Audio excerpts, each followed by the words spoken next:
Hi everyone. Today I have one of my besties, Brit, coming onto the podcast.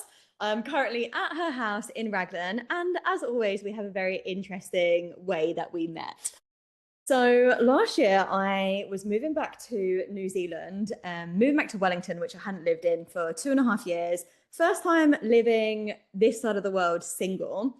And I was a bit nervous actually about making friends and building community, especially because the last time I was living in the same city, I wasn't that spiritual. It was kind of the earlier stages of my journey. And I had this intention, I really wanted to meet like-minded spiritual women, but also women who had like businesses that does similar stuff to me. And we actually met on LinkedIn, which is like the weirdest way. And I want to share this because it's a reminder to follow your intuition and the nudges and know that like the outcome might be something completely different to what you expect. Because I posted on LinkedIn saying, I'm keen to go out for coffee with anyone, basically talk about anything to do with like health and life. And one of our old colleagues, because we actually used to work at the same place, but we didn't know it, messaged to say, oh, I know this girl, Brit. She is also a life coach and also used to work in government. And I think you two would get along. Lo and behold, the very next day, I go around Brit's house for a cup of tea. And I just love that we made it happen so quick. Like, literally, I messaged you straight away, like, let's catch up. And you were like, yeah, come round. What milk do you drink? Yeah, we did not hesitate. No, and literally we got so close from then. We had a session swap. So I had a Reiki session with Brit, and I've actually had about three, maybe plus Reiki sessions with you since.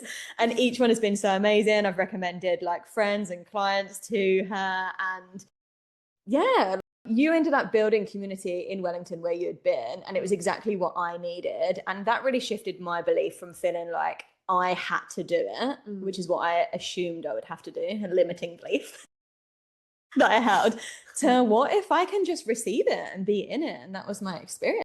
Yeah, it was. Yeah. What did you think when you first met me? Oh, I didn't know what to think. I thought you were very open-hearted because you were at my door and you were straight and giving me a hug, and I was like, oh, okay, she's a hugger. And then when we were talking about, our corporate life and then moving to the more, life coaching and free-spirited stuff, I was like, oh yeah, okay, I feel like we're in like a similar place. And I could just feel that, that like excitement that you feel when you're like, yes, we're on the same bandwidth. This person's going to be someone that I'm going to get on with. I didn't know quite to the extent of how much we'd click and that we'd be like hanging out all the time the way that we were. But yeah, it just grew and it was really, really cool. And every time that we get together, I feel like something spontaneous just happens that you just can't assume, and then it ends up being like a really cool experience. Like, for example, we've just had like a cooking session this morning with some friends, and now we're like, oh, let's run a circle tomorrow, just spontaneously. No idea what it's going to be on or anything, but and I feel like that's just so our connection, our friendship is just like opportunities that emerge, and we're just like, should we do this thing? Yeah, we should do this thing. Let's do it, and then we just both go for it. Which could be dangerous if we were channeling it to the wrong thing, but we don't. So it's fine. And I was just sharing with Britt this morning, like how much I've loved that she's such a person in my life that challenges me.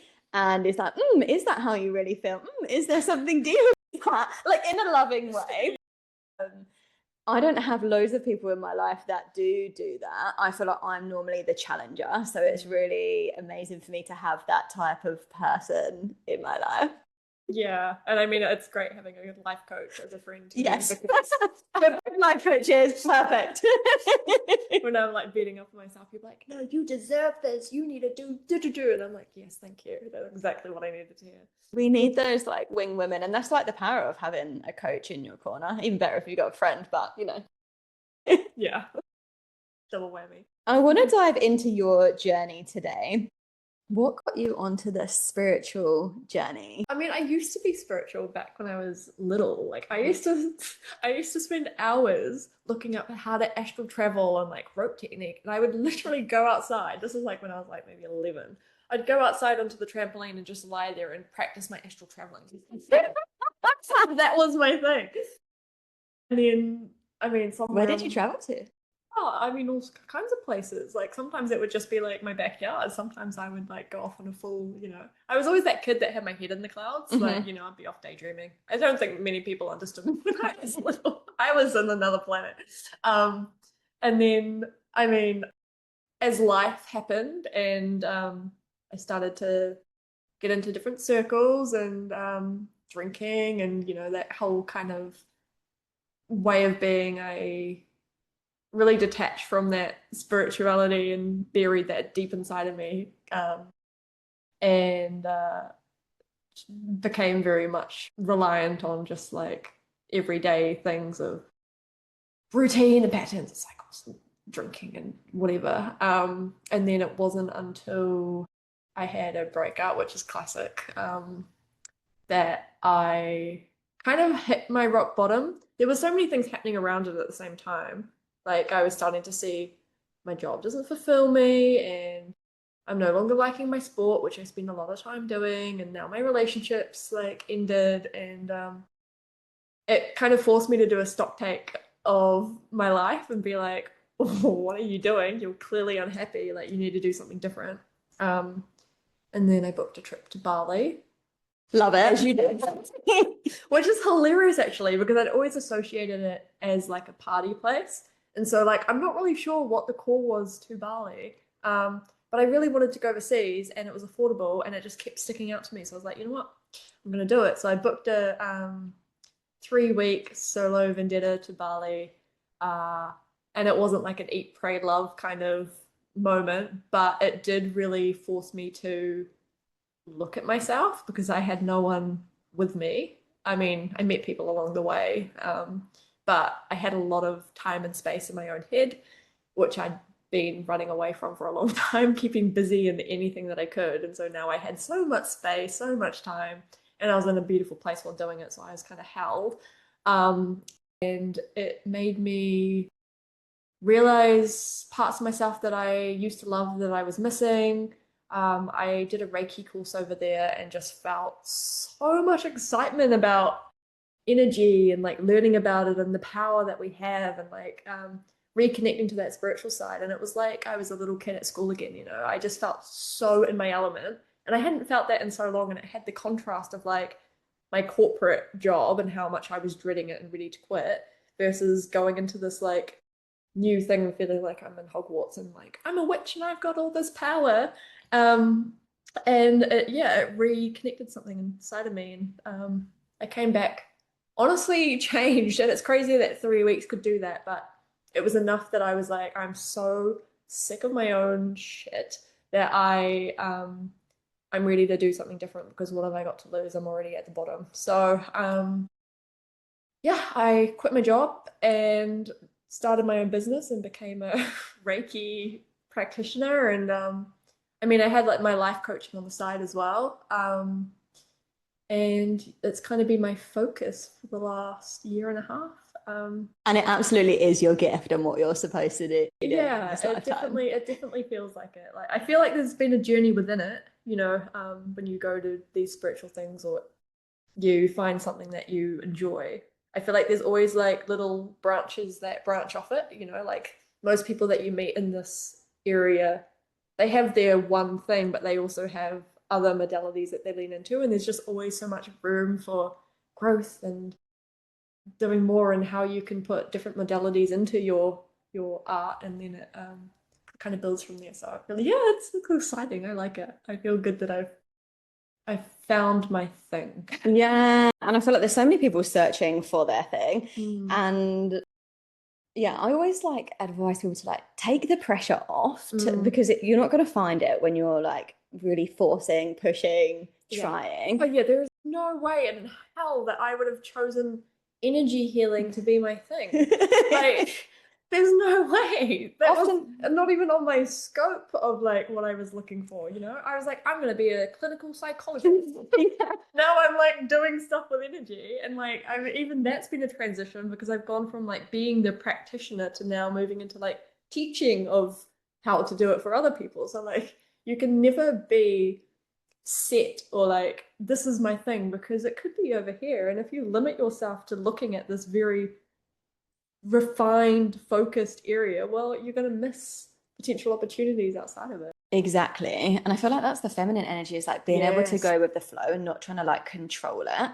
And I'm the same. Like I never thought I'll be a life coach. Yeah. Like I always thought I'm going to be in a management position in like a finance company, like because that was logical and that's what I thought made sense or what I was good at. But it really is by following the nudges and doing the things that probably aren't logical, but you just feel drawn towards, that the answers then become clear.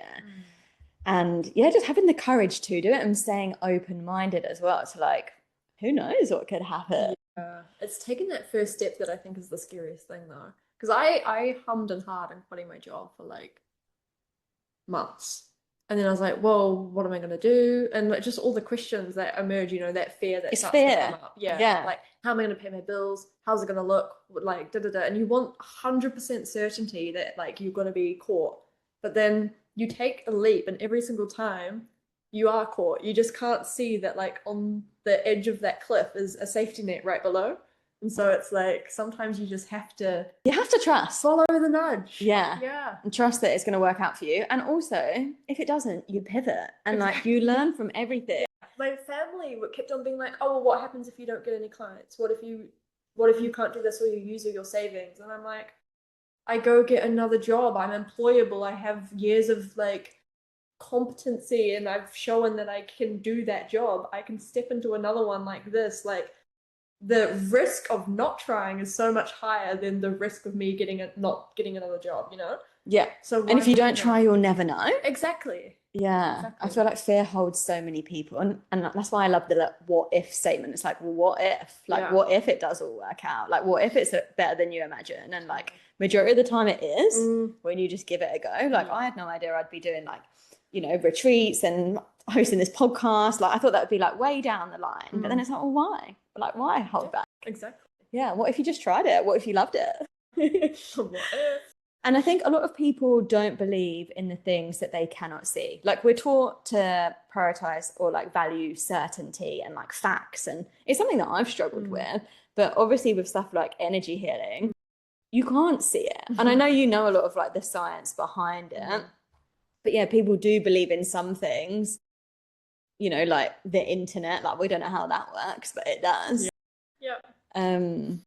It's so true. Radio waves, microwave, like everything is operating through the unseen anyway, and we don't question it. Like even Wi-Fi, we just assume it's a thing because it works. Yeah. You know? So like until you experience energy healing, you don't see it, so you just assume, oh well, it's not a thing.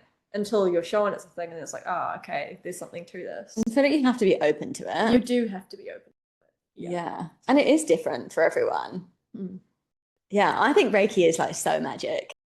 Yeah, I think it's magic. I think it's a really cool form of healing. I mean, there's so many different types of energy healings out there, and like, I mean, maybe what each person's drawn to is slightly different, but I think I think the best thing about Reiki is that it's actually like a self-healing. So like you have someone doing a Reiki healing on you, but really you're healing yourself. Yeah. Because it's your energy that's being moved through. So it's an interesting concept. Yeah, and I've got so much from my Reiki sessions with Brit.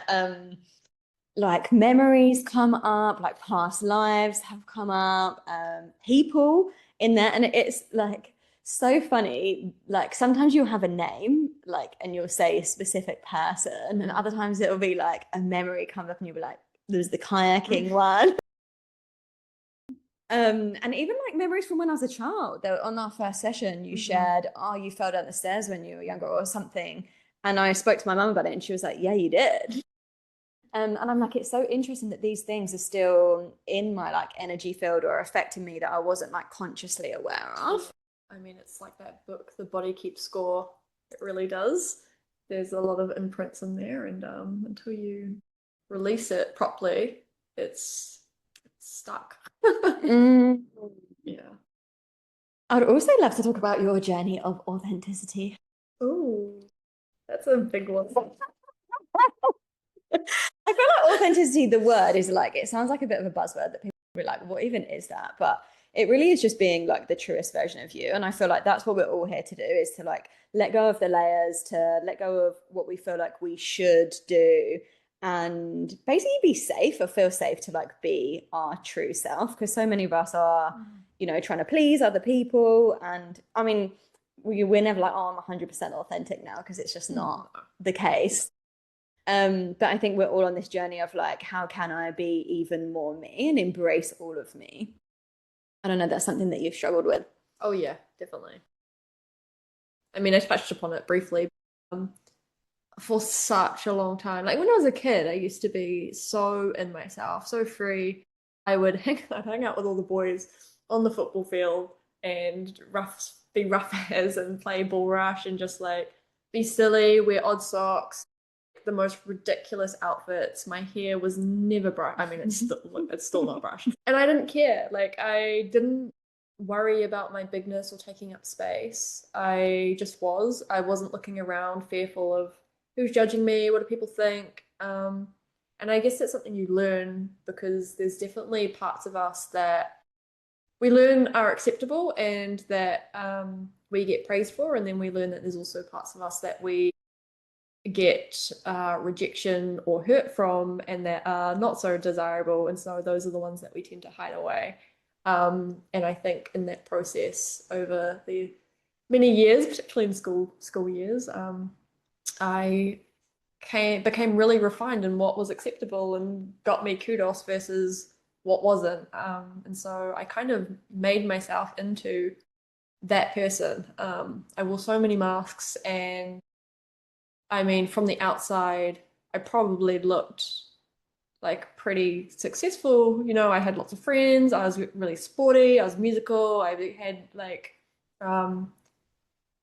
good academic record. Like everything on paper like looked good, but on the inside, I was miserable. And I think it's only actually been after that breakup that I could start looking at it, because I think when you live for that way for so long, and you're living for everyone else, and you're worried about rejection and abandonment and all those kind of fears that we have, and if you're still operating also from that like school kid who needed to fit in for their own safety, and not catching up with the times that, oh, I'm an adult now and not all adults are like kids in the playground, it can be really hard to challenge or even see that you are living in a way that is inauthentic to your being. I mean, you will know it because you will feel stuck, you'll feel disconnected, like people don't understand you, like, your friends don't truly see you, that you can't connect on a deep level.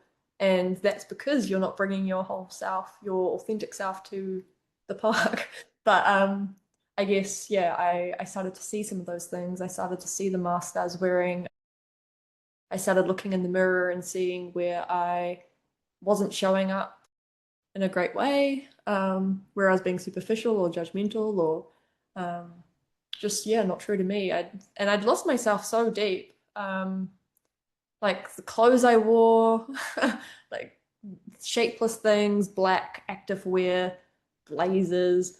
I really leaned into the whole corporate girl thing, like the if I bought things, it would be expensive. Like I'd have the expensive jewelry, I'd have the expensive clothing. I drove a Lexus, so I looked like a middle-aged man. I really leaned into that whole look, and it was just so far from me. And I think eventually, when you do get so detached from yourself, and you do have a moment to, I guess, disrupt the pattern, and it is a pattern because it becomes so habitual. It's just your everyday, you get into a routine, and when you're in a routine, you don't stop and think, am I being true to myself? You're just in survival mode, and you're like, I need to pay the bills, I need to move, I need to have some socialization, and I need to keep my head above the water. Like that's your key. You're busy. That's with me. Yeah, I was the exactly. same. Yeah. I was like, I didn't really know myself because I was just so busy. Yeah. Like just doing the day-to-day Exactly. stuff, working, go to the gym, you socialize, blah, blah, blah. Yeah. And then it was really like over COVID for me when I was like, oh, That like makes who sense. are you? Like Yeah. what do you like? Like what do you actually want to do? Because I mean, I was like similar. Like I was like, I want to be I felt like I had to be academic. I felt like I had to have a good job. Like you have to work your way up, and Yes. that's what I determined success it. And I was like, oh, but this stuff doesn't actually make me happy. Yeah. So like something's off. And that's why I think we have that kind of these like realizations when you create this space. Yes. And then even though it can feel shit at the time, it's like so powerful because it just takes you, it like plants a seed as to like, okay, well, where do you want to go now? Yes, and so true. The journey of actually getting to know yourself more, and yeah, it happens in so many ways, is so amazing. And yeah, even little things on like wearing the clothes that you actually like has such a powerful impact. And you feel so much better in yourself, you know? And like spending time in environments that support you too, because like, yeah, sometimes it's not that you're not being yourself, it's just then you're not around your people. Like, yes. Yeah. what do you feel like was the thing or the things that helped you the most in embracing and leaning into more of who you truly are? I mean, a mixture of things. I mean, what you said around space is really important because you need, I mean, the first step is awareness, right? Yeah. If you have awareness, you have nothing. You can't take any actions without awareness. So you need to be able to look at yourself and your situation where you are and take a stock take of where do I tick the boxes of I'm feeling good and where am I not? And then it's like, okay, why not? From there, I think, I mean, I used a whole heap of things. Like when it came to my clothes, challenging myself to wear something that makes me feel a little bit uncomfortable and being like, no, you're going to do this. You're going to do it for the whole day. You're not going to go out for 5 minutes and take it off or rush back in, or even like changing outfits. Like I used to get so in my head about how people would judge me that I would spend like 20 minutes trying to find something to wear and I would just constantly change. So then I made a thing of like, put one on, first one on, leave. Like, you know, just setting little goals for myself. And then like things around you know, I've shrunk myself so much over the years that I'm like now so afraid to take up space, and I'm so afraid of being in like social situations. I get literal social anxiety. So like forcing myself to go into those environments, not where it's going to be like over the top and just completely send me back into my shell, but like little steps, maybe going with someone that I know so that like I have a layer of security. Expanding the comfort zone. Yeah, exactly. Well, I love that yesterday you showed me, said, I've got 2 gay jackets. I do. And you put them on proudly. I did. Yeah, they are my prized possessions. Yeah, I mean that's kind of the main things. It's just little challenges, and it's taking, I guess, that inspired action. So I've got the awareness. I can see when a certain thought or like an old habit or way of being creeps in, and I can catch it and I can challenge it. It takes a while to get to that point and like practice. But I guess that, and then I mean, I got up and completely changed my entire life. Like I'm now in Raglan, a place that I never actually visited before I moved here. I'd seen like 3 photos and I was like, I'm gonna move I'm gonna move to that place. I created a whole new Facebook because I had like over 1,000 friends on there, and I was like, I don't talk to half these people. Half of them are from like high school or like university, and I don't want that energy. I want to like siphon it so that it's just the people that I really connect with. So like that was a thing of like a reset. Letting go, so powerful. Yeah, it's a biggie, that one. And then my circles just naturally kind of to shift and morph as I did, because you know, when you take off masks and you stop pretending, the people who like that version of you are naturally going to fall away because you're no longer that version of you. And there's a little bit of grief around that because it's hard for people to leave, but at the same time, it creates space for even better people to take that space. And so like I probably wouldn't have met you if it wasn't for some of those friends moving away and then having some more energetic space for you to come in.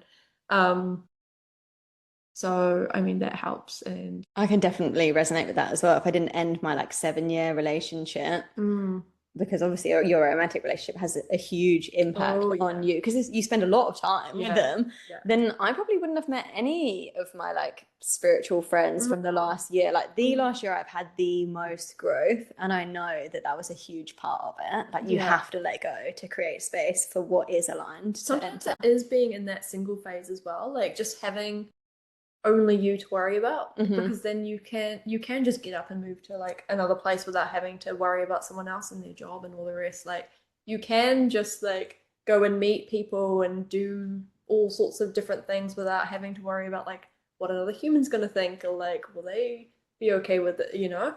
So like that's a huge thing too. Yeah, being able to follow your own intuition and inner guidance without worrying about other people. Yeah. Yeah. Because I think for me, I used relationships as like a way to try and fix or like complete myself. Like I would always, I didn't go more than 6 months being single between people, and I would instantly jump back on because I was like, I feel lonely, I need someone, you know, that trap. And then I didn't feel like I could be whole and complete in myself, so I was so desperate to fill the void that I felt within me in another. And so like when I took like the year and a half after my breakup before even putting myself back out there, it meant that I could do all those things, look inward, like take time, go for spontaneous trips and travel, and like actually find that wholeness in myself and realize, you know, you've got everything you need. Like, yes, it's great to have another person, and like you don't want to be on your own forever, but like I think having that foundation of knowing you're okay in yourself and then calling someone in is so much more powerful. And so like that was another healthy. And healthy, yeah. And I think we realize as well, I think we all glorify romantic relationships and like, yeah, it is amazing, but also like friendships are so powerful. It's pedestaled, I feel like romantic relationships are somehow like put up here, and like it makes sense because we grow up with like all these TV shows and rom-coms and books and movies where it's like man meets woman, fall in love, happily ever after, have a family, white picket fence dream, you know? And it's like it's shown as this like epitome of success. And you don't think about the other like friendships. Yeah, you think they're cool, but they're never on the never on the same wavelength. But actually, like as you say, like that whole journey wouldn't have been what it was if it wasn't for the people around me, like being there, supporting me, uplifting me, doing things, going along to activities, like pushing me outside my comfort zone, all of those kind of things. There's so much to all kinds of relationships, and they all serve a really important purpose. Yeah, and all the relationships that we have reflect the relationship we have with ourselves. So true. Sure does. So then when we have a trigger in relationship, we're like, how did I manifest this? Yeah. He won that one. But I love it. I think it's always a like how we can get to know ourselves better and deeper. And like when we take out the judgment and just like get curious, I think that's when we can receive so much magic. I'm wondering what we should talk about next. I know there's so many things. You're such an interesting person with so many parts. Is there anything you'd love to explore or to share? No pressure. I don't know. I feel like there's so many things to talk about that it's like it's almost immobilizing, because I'm like I just don't know where to hone in on. I feel like people will be interested to hear your journey on sexuality. My journey on sexuality. What a journey that is. Oh my God. Yeah, that's a good one actually. It's a funny one too, because I mean it links into that whole authenticity thing with hiding from yourself, because I had completely repressed the fact that I like was queer at all. So much so that was the reason I told my ex that I was breaking up with her, because I was like, I'm obviously straight. Like I can't do this. And that's how powerful my fear of judgment was that I was willing to abandon myself and someone that I really loved because I was terrified of what other people might think of me. And I mean, it goes way back, and so I'd forgotten a lot of this until recently because I mean, I have a lot of repressed memories, and I almost completely forgotten most of my childhood, but little snippets of things have been coming up.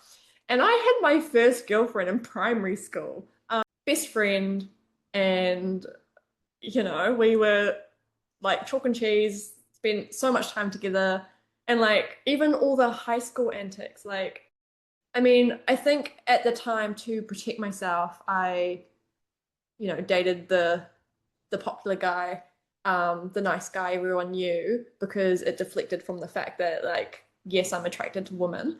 But on the side, like I was making out with like all my friends, which again I'd forgotten. So it goes way back, but because and I mean when I think about it, there's been so many like little signs and obvious things because like I had a lesbian art teacher in year 8 and she fascinated me and I had no idea why I was so fascinated.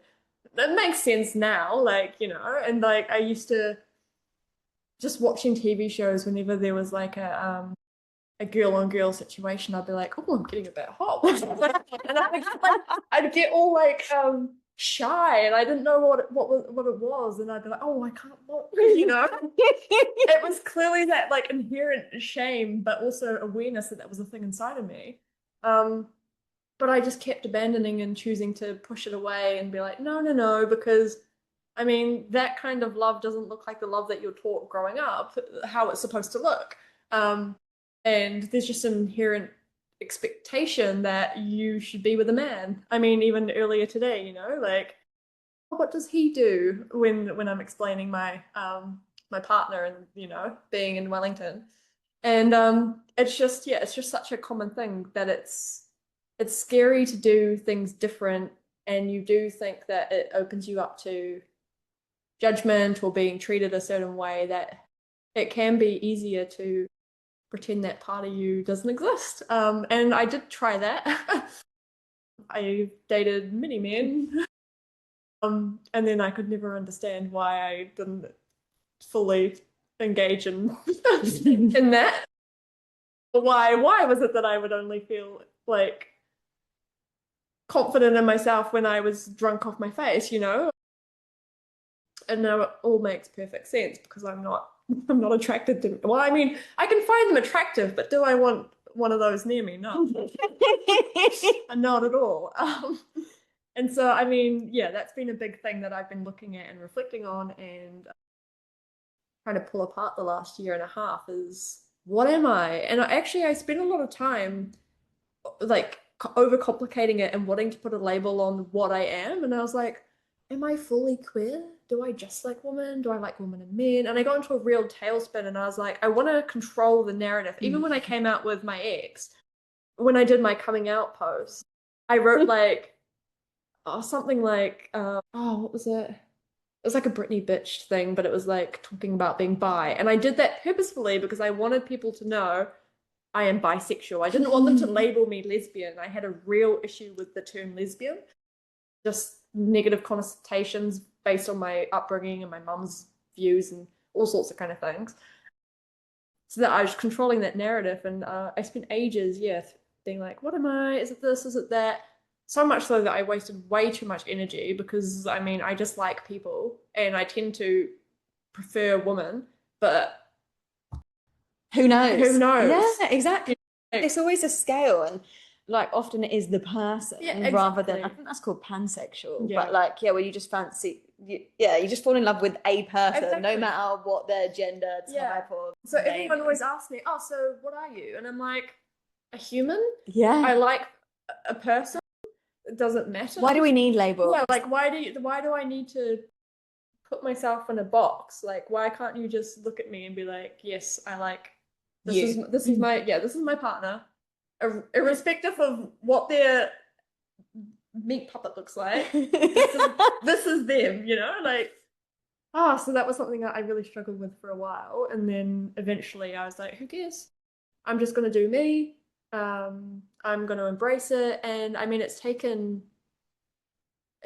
been a journey, particularly around like public displays of affection and that kind of thing, because like I'm fine, when you're in the safety of your own house, just whatever.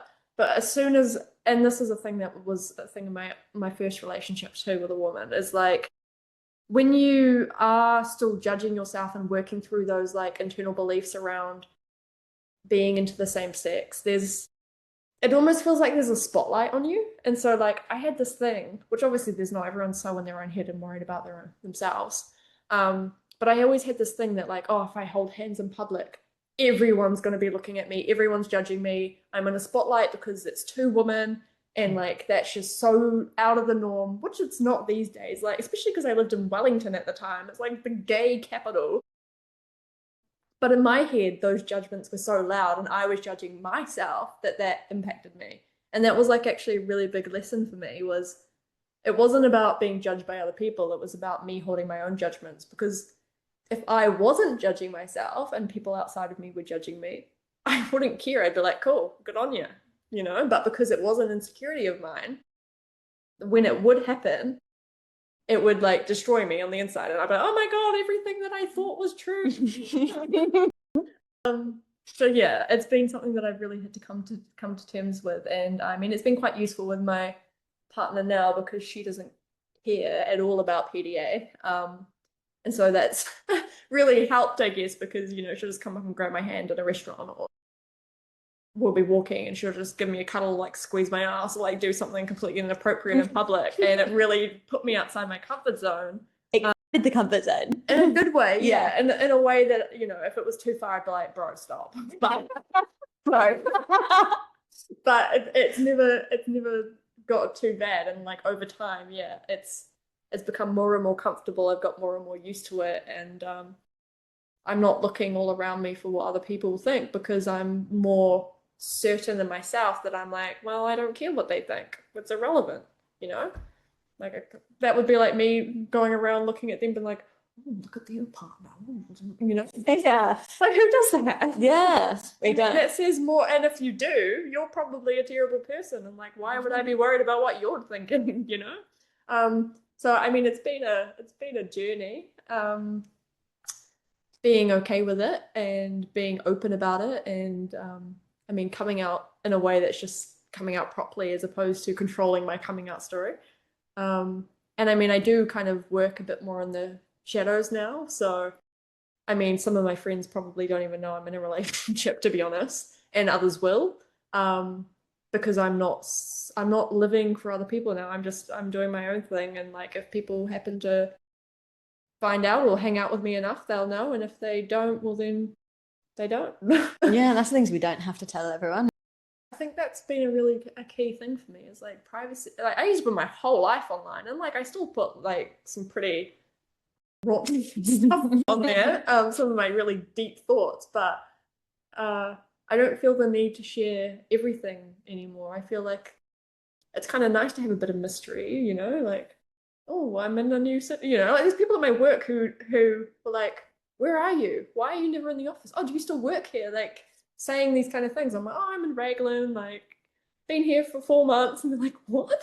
So like it's kind of fun having that layer of mystery. Yeah, it's just focusing on you. Yeah. Like not worrying so much about everyone else. Exactly. You're living for yourself, not for everyone else. So you don't need to be performing. And that's been the key, I guess. So love it. yeah. Love it. We're all on this journey of like healing. And I feel like we all came here to heal certain things as well. And like we've got these life lessons. And I think we again need to remove the judgment that we can feel to, why am I experiencing this? Or why haven't I already got over this, when like in reality life is, we're supposed to be going through these things. It's so easy to get into that victim mentality as well, and be like, oh, life's happening to me and everything sucks. Definitely been there, but like when you do that shift and you're like, well, how is this actually happening for me? What am I learning from it? What's this experience teaching me, and how is it gonna like make me a better person, or like help me on my life path?